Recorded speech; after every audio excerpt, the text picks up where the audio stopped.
یہاں واحد متکلم کی داخلی پیاس پوری طرح ابھر کر سامنے آتی ہے، وہ صرف داستانوی معنوں میں امرت نہیں تلاش کر رہا، بلکہ اپنی مسخ شدہ تاریخ اور منتشر وجود میں وہ ایک ایسی بوند چاہتا ہے جو اسے شناخت، بقا اور معنویت لٹا سکے۔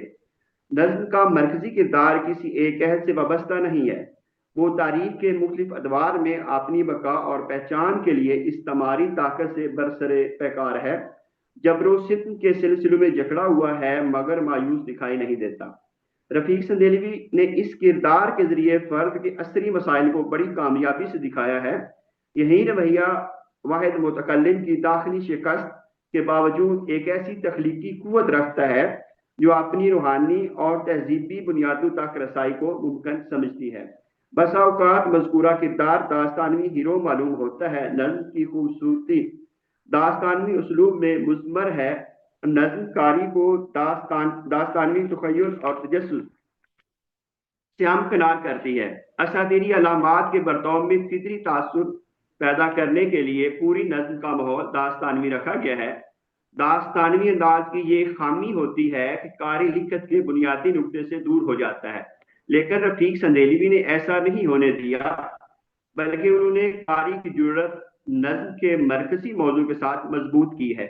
علاوہ ازیں ضدین کے استعمال نے نظم کی بنت کو چار چاند لگا دیے ہیں۔ نظم کی سب سے عام خوبی یہ ہے کہ موضوع کو متعین نہیں کرتی بلکہ قاری پر چھوڑتی ہے وہ اس کی حیث سے کیا دریافت کرتا ہے۔ بڑی تخلیقی یہ پہچان ہوتی ہے کہ وہ ہمہ وقت متنوع موضوعات کی حامل ہوتی ہے۔ راکم السطور نے نظم کی جتنی بار کی رد کی، ہر بار ایک نیا موضوع منکشف ہوا ہے۔ اسے رفیق سندھیلوی کی ایک بڑی کامیابی قرار دیا جا سکتا ہے۔ بہت شکریہ جی، السلام علیکم۔ ماشاء اللہ، جزاک اللہ بہت خوب، حاجد علی صاحب کے کیا بات۔ طرف سے پر تبصرہ فرمائیں گے ڈاکٹر شفیق قاضی صاحب۔ جی جی جی محترم، بہت عمدہ مفصل تجزیاتی مطالعہ ہے ایک نظم کا۔ رفیق سندھیلوی ہمارے تازہ فکر اور ندرت خیز شاعروں میں سے ہیں، اور ابھی ماہنامہ چہارسو راولپنڈی کا ایک رفیق سندھیلوی نمبر یا اسے گوشہ قرار دے لیں کہ بڑا مفصل مطالعہ ان کا اس رسالے میں کیا گیا ہے، اور وہ مجھے پڑھنے کا موقع ملا ہے۔ رفیق سندھیلوی سے میرے تعلقات بہت دیرینہ ہیں، بڑے مہربان ہیں، نیازمند، اکثر مکالمہ ہوتا رہتا ہے۔ تو وہ غزل کے بھی شاعر ہیں، ابتداءً ہر شاعر کی طرح انہوں نے بھی غزلیں لکھی، لیکن اب ان کی جو وجہ شناخت ہے وہ نظم ہے، اور نظم میں وہ توانائی، وہ فکر، وہ لب و لہجہ جو آج کی نظم کو ایک خاص سطح پہ لا کے یہ گویا حوالہ بنتا ہے کہ نظم اس طرح لکھی جاتی ہے۔ رفیق سندھیلوی صاحب ان شاعروں میں سے، ان نظم نگاروں میں سے ہیں جنہوں نے نظم کو اعتبار بخشا ہے۔ اردو نظم کے جدید تر تقاضے جو ہیں، آپ سمجھ لیں کہ اس وقت جیسے اردو افسانے کے حوالے سے راولپنڈی اسکول آف تھاٹ کا ایک سلسلہ جاری رہا، جس میں احمد داؤد، رشید امجد، منشا یاد، ڈاکٹر مرزا حامد بیگ اور کئی اور شاعر بھی، افسانہ نگار بھی اس میں شامل رہے۔ لیکن اس کے ساتھ اگر آج کے دور میں بات کی جائے تو آج راولپنڈی کا اسکول آف تھاٹ اور جو ہے وہ نظم سے جڑا ہوا ہے۔ اس میں ارشد معراج اور رفیق سندھیلوی، اولی محمد فرشی، خود حمید شاہد اور کئی اور نام جو میں شاید نہ لے پاؤں کیونکہ ذہن میں نہیں اس وقت آ رہے، ورنہ وہ سب نام اس قابل ہیں جو چونکا دینے والے ہیں ان کے اپنے کلام کی وجہ سے اور اپنی خاص طور پہ نظموں کے اعتبار سے۔ تو ساجد علی امیر کی جو ازا گوئی،